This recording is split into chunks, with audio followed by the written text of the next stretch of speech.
ಕಾಡು ಇಲ್ಲದೆ ನಾಡಿನಲ್ಲಿ ಕೋತಿಗಳ ಚೆಲ್ಲಾಟ ಆಟ ನೋಡಿ. ಪಪ್ಪಾಯಿ ಎಲೆ ತಿಂತಾ ಇದೆ. ಹಾಗೆ ನಾನು ಕೂಡ ಖುಷಿಯಿಂದ ನೋಡ್ತಾ ಇದ್ದೆ ಆ ಮಂಗಗಳ ಚೇಷ್ಟೆಗಳನ್ನು. ಹಾಗೆ ಒಂದು ಬಾಳೆಹಣ್ಣು ಕೊಟ್ಟೆ, ಪ್ಲಸ್ ಒಂದು ಚಕ್ಲಿ ಕೊಟ್ಟೆ, ಒಂದು ಸ್ವಲ್ಪ ಶಂಕರಪೊಳೆ ಇತ್ತು, ನಮ್ಮ ಸ್ನೇಹಿತರು ಕೊಟ್ಟಿದ್ದು ಕೊಟ್ಟೆ. ಖುಷಿ ಆಗ್ತಿತ್ತು ನೋಡ್ತಾ ಇರೋಕ್ಕೆ. ಕಾಡು ಕಡಿದ್ರೆ ಏನಾಗತ್ತೆ ಪರಿಣಾಮ ಅನ್ನೋದಕ್ಕೆ ಇದೇ ಉದಾಹರಣೆ ನೋಡಿ. ಪಪ್ಪಾಯ ಗಿಡದ ಮೇಲೆ ನಿಂತು ಚಿಗುರು ಎಲೆಗಳನ್ನು ತಿಂತ ಪಾಪ ತಮ್ಮ ಹೊಟ್ಟೆ ತುಂಬಿಸ್ಕೊಳ್ತವೆ. ಯಾಕಂದರೆ ಇತ್ತೀಚಿನ ದಿನದಲ್ಲಿ ಕಾಡೆಲ್ಲ ಮಾಯ ಆಗಿಬಿಟ್ಟಿದೆ.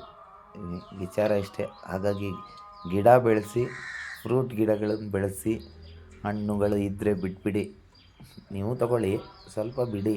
ಯಾಕಂದರೆ ಪ್ರಾಣಿ ಪಕ್ಷಿಗಳು ಬೆಳಿಬೇಕು, ಅವುಗಳ ಸಂಕುಲ ಕೂಡ ಇರಬೇಕು ಅನ್ನೋದೇ ನಮ್ಮ ಆಶಯ.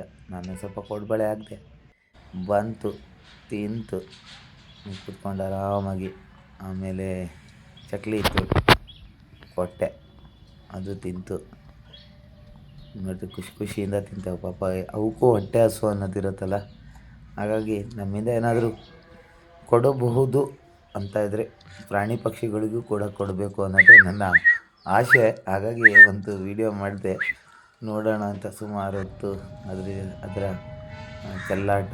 ಆ ಬಿಲ್ಡಿಂಗ್ ಮೇಲೆ ಒಂದು ಇಲ್ಲ ಅಂದರೆ ಒಂದು 20-25 ಕೋತಿಗಳಿದ್ದಾವೆ. ಗಿಡಗಳನ್ನು ತಿಂತ ತಮ್ಮ ಹೊಟ್ಟೆ ತುಂಬಿಸ್ಕೊಳ್ತಾ ಇರೋದು. ಅದು ಪಪ್ಪಳೆ ಎಲೆ. ಧನ್ಯವಾದಗಳು. ಹೀಗೆ ವೀಕ್ಷಿಸಿ.